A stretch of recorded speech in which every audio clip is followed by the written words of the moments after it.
Well, Victoria's government's defended giving tens of millions of dollars in taxpayer money to Tennis Australia to help the organisation pay its bills during the pandemic. Georgia Simpson has the details from Victoria's Parliament.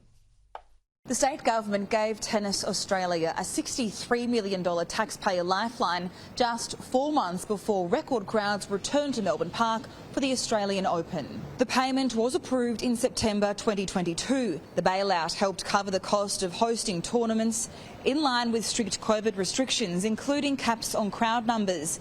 It's understood the money was to be used on a needs-by-needs basis, and any leftover was to be returned to the state government.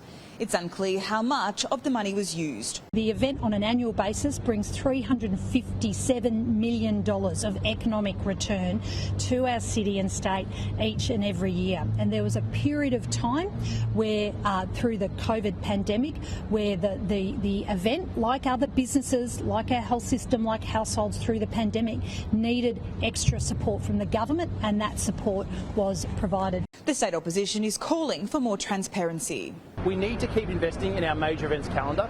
We need to keep investing like we do in events like the Australian Open, but those investments also need to reflect value for money for the Victorian taxpayer, and we need to see a return on investment on those investments.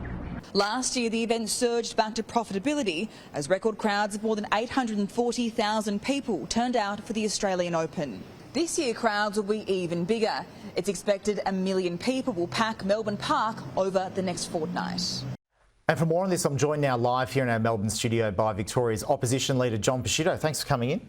My pleasure, Simon. So, John, with these documents that the opposition obtained, and it reveals the release from the Treasurer to Tennis Australia, was signed off by Tim Pellis and approved, we understand, from Minister Demopoulos, who's the sport minister.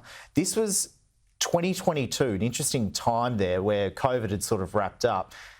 Obviously, the Australian Open went ahead during those years. The Novak Djokovic debacle with his visa and whatnot happened, and the tournament was in a bit of strife without big crowds. Was this spend at all justified? Well, we don't know the business case for it, but what we do know is that the government withheld it from the Victorian people only a few weeks out from the 2022 state election.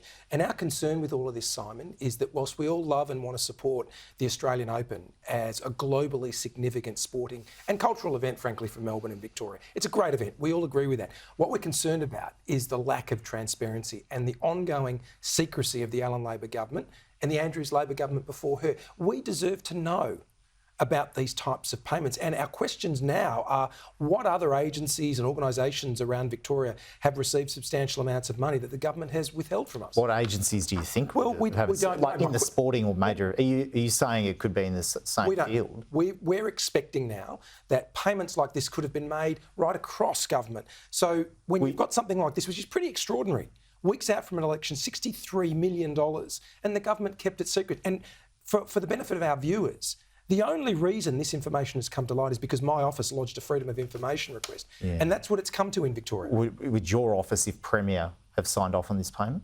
Well, I would have wanted to look at alternatives because what we've got here is an organisation that can return if you like, dividends from its operations. It does well. Obviously, the pandemic hit hard, but in that same year, it delivered a profit. So it was able to show that it was sustainable. What we don't want as Liberals and Nationals in the coalition in Victoria is we don't want taxpayer dollars being used to permanently pay for events that can stand up on their own. That's not fully ruling it out, though, isn't it? Well, I don't think any government would ever do that. But in this case, the questions we have, and we'll be pursuing this, is why was money given to an organisation that financially can operate in a sustainable way? That's not what government should be doing. The tournament director of the Australian Open, Craig Tyler, yesterday down at Melbourne Park said that this is Victoria's event. It's the event run by the taxpayers of Victoria. And obviously the government kicks in a lot to upgrade Melbourne Park. And it's a major event, brings international tourists in. So to keep Tennis Australia afloat, isn't there a bit of merit in some of this spend? Well, there might be, but we would want to see the business case for that. And what we're concerned about is if an organisation can stand on its own 2 feet, then look at alternatives is money to be permanently granted? Are there concessional schemes that could be put in place? There are a range of alternatives. What I do want to say, for the benefit of our viewers, is we support the Australian Open. Of course we do. It's a terrific event. But we're more concerned about secrecy and transparency.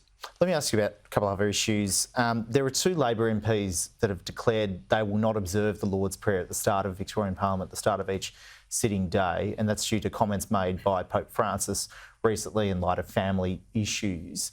Where do you stand on the issue of the Lord's Prayer at the start of a parliamentary day? I think it's something that does take place in Canberra as well too, but here in Victoria, where do you stand? It's a very solemn moment. We support the ongoing recitation of the Lord's Prayer in the Victorian Parliament, and we see no case for change. It follows an acknowledgement of country on every sitting day of the Victorian Parliament, certainly in the lower house. But the government here under Jacinta Allan is showing signs of division.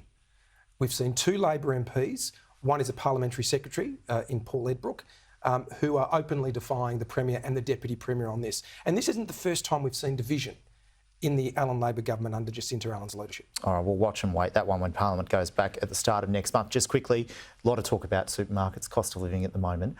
Woolworths and Coles, should they face a full inquiry at the federal level? We certainly think there's merit in that. So yes, look, but we want to make sure that the solutions and the recommendations that come from a review into the Code of Conduct and any other review that the ACCC may undertake deliver benefits for consumers, but don't expose suppliers. What about a state inquiry though? I know the Greens have been pushing for this late last year. It seemed both major parties were resistant against it last year. Given the climate now, the cost of living crisis, would you look into that maybe? No, because this is a national issue. It needs to be tackled on a national basis. We all want to see prices at the lowest possible level. And I think with the ACCC doing its work, we've got now another review into the Code of Conduct.